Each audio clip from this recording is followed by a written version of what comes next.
Hashtag remember Job's wife.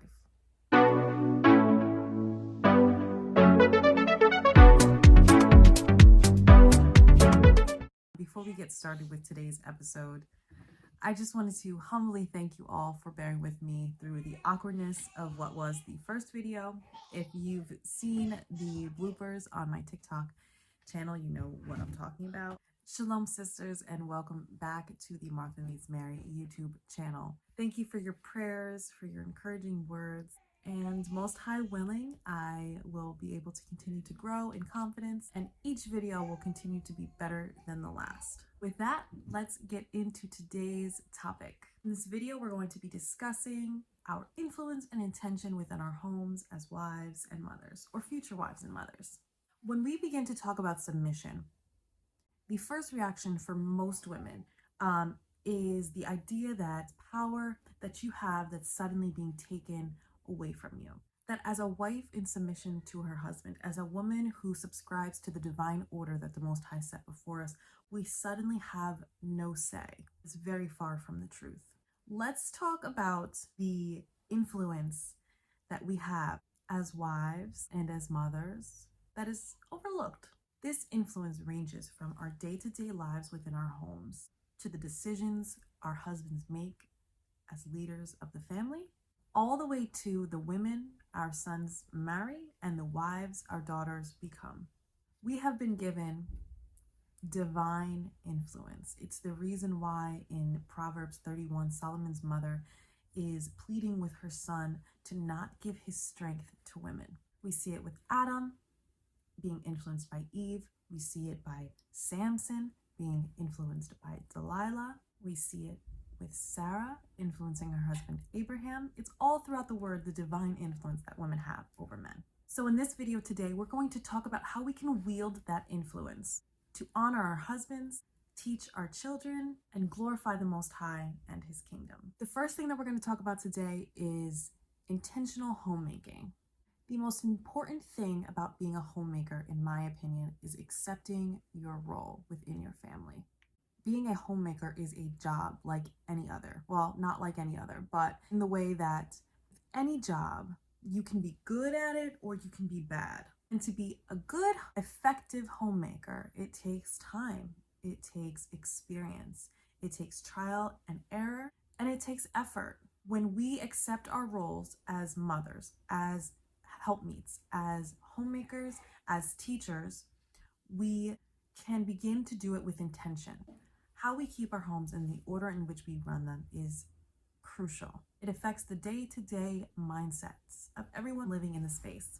For me personally, a clean space allows me to think more clearly. It allows me to rest more effectively. Organized space relieves anxiety. In my experience, that the state and condition of which your surroundings and your home is kept is a reflection of your mind. When we can effectively manage our homes and our husbands feel as if they can rely on us to make our spaces safe and comfortable and clean and welcoming, it builds a level of trust. So if they know that we can handle the day-to-day, they can begin to trust us with bigger matters. What we're doing when it comes to homemaking, but how we're doing it is important. One of the biggest lessons that I've had to learn over the last 3 years of my marriage is being a capable homemaker is good, but even better and more effective is being a capable homemaker and finding joy in doing so and not complaining about my role. This goes back to the acceptance. Modeling performing our duties within the family unit without murmuring and complaining is a habit that we all should work towards adopting. I'm going to be blunt here. Our complaints burden not only our husbands, but our children as well. Because we have been given this predisposition of influence, we want to be sure that we're setting a tone of confidence, content, and gratitude, rather than creating a culture of complaining. This idea that we have the right to complain about our situation out loud and burden other people is a habit that we formed in the world. You know, for a long time, I didn't really realize what I was doing when I would voice my displeasure, with my uncontentment, my complaints with my husband. I didn't realize how often I was complaining. And I'm not gonna lie to you all, it is not an easy habit to break. So the sooner that you realize that there is, either a habit forming or a long-standing habit, it's time to immediately put the work in to eliminate that problem. On top of it being a burden to those around us, Father hates murmuring. The Father hates complaining. If you want to live in a way that's acceptable and pleasing to Him, murmuring and complaining is, one of the main things that we have to cut out. Number 2, I can't stress this enough. As a wife, as a woman aspiring to be a virtuous helpmeet, being grounded in your faith and being well versed in the Word is of the utmost importance.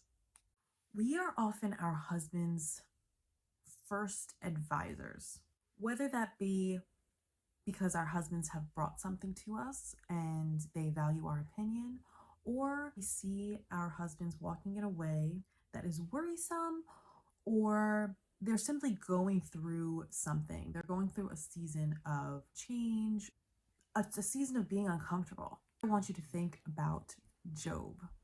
We all know that we remember Lot's wife.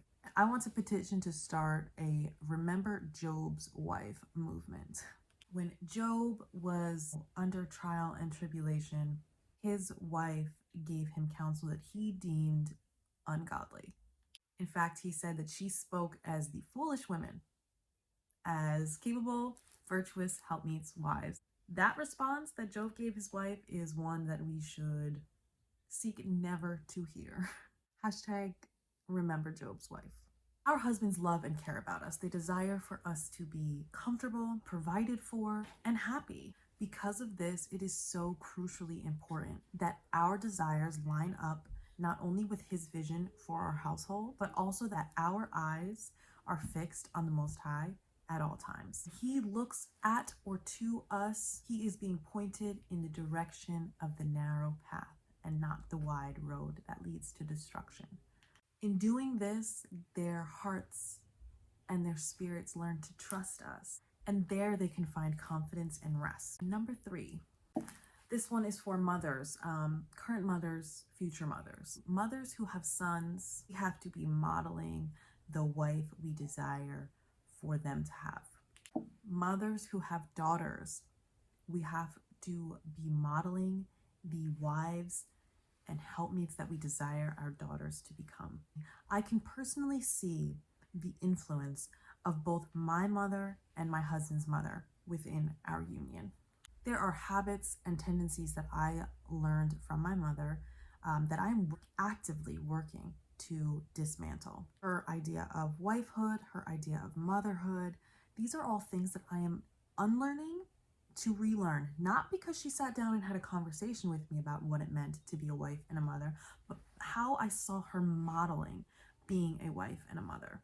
I say this not to bash my mother. My mother did the best with what she could. She loved us. However, I wasn't raised in a way that is biblical. I wasn't raised in a way that followed the ordained order that the Most High has for us. And on the other side, my husband was influenced by his mother in that he has certain things that he requires and desires that he saw growing up from a righteous mother. I say this to say that we have to be intentional with everything that we do. How we navigate our role has a direct impact and influence on the next generation. We have to teach by example. I know if you're a mother and you're watching this, you know children rarely learn from the lectures that we give them. However, they're very good at modeling behavior. With that, everything that we've discussed in this video comes full circle. How we keep our homes. It's going to teach our daughters how to keep a home. It's going to teach our sons what to expect from a homemaker.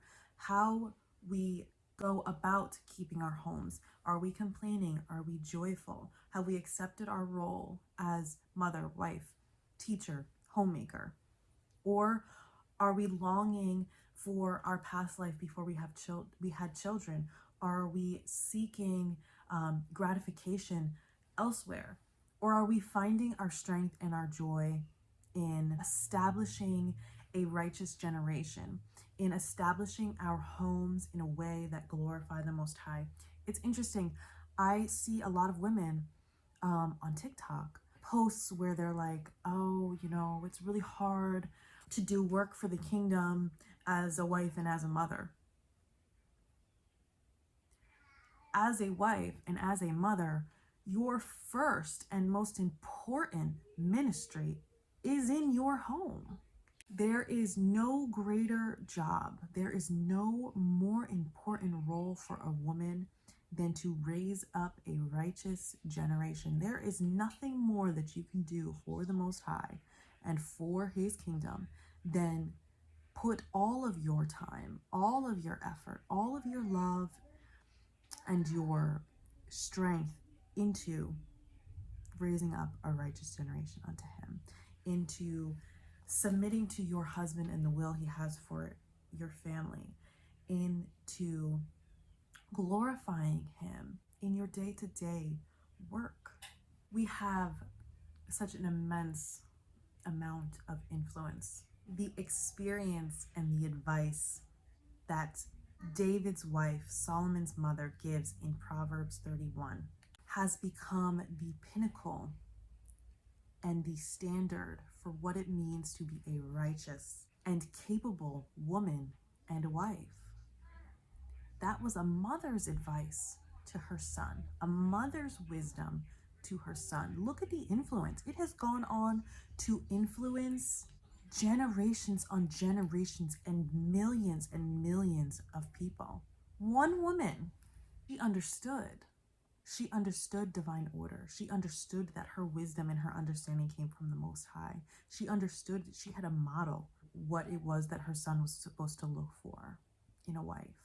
So when we learn to wield our influence in a way that's acceptable and pleasing to the Most High, a righteous generation is brought up. Wise sons and daughters are raised. Abba's will and intention for marriage is fulfilled. Our husbands have peace of mind and a trustworthy and reliable counterpart. The very existence of our family units glorify the Most High. And all of that begins with us. So what are some immediate things that we can work on? We can work on cutting out complaining. It's not going to happen overnight, but start to really take every thought captive and be conscious of the things that we allow to come out of our mouths. Giving our husbands wise counsel, uplifting them with the word of the Most High, uplifting our children with the word of the Most High. We're accepting our roles as wives, as mothers, as homemakers, as teachers, as everything that goes into being virtuous women. We're accepting that role, and not only accepting it, we're finding joy in it. And that is learned, sisters, that is learned behavior. It is learned behavior to find joy in doing the mundane things that go into our everyday lives. Our everyday lives can feel very repetitive. They can feel redundant. But when you're walking, being led by the Ruach HaKodesh, there is nothing that you can't find joy in. You will be able to have rest and peace of mind.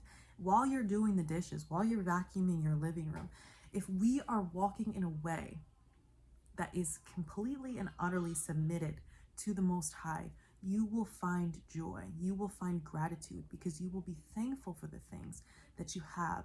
We're keeping our homes neat and tidy. This is a very taboo thing to say. However, it is very important.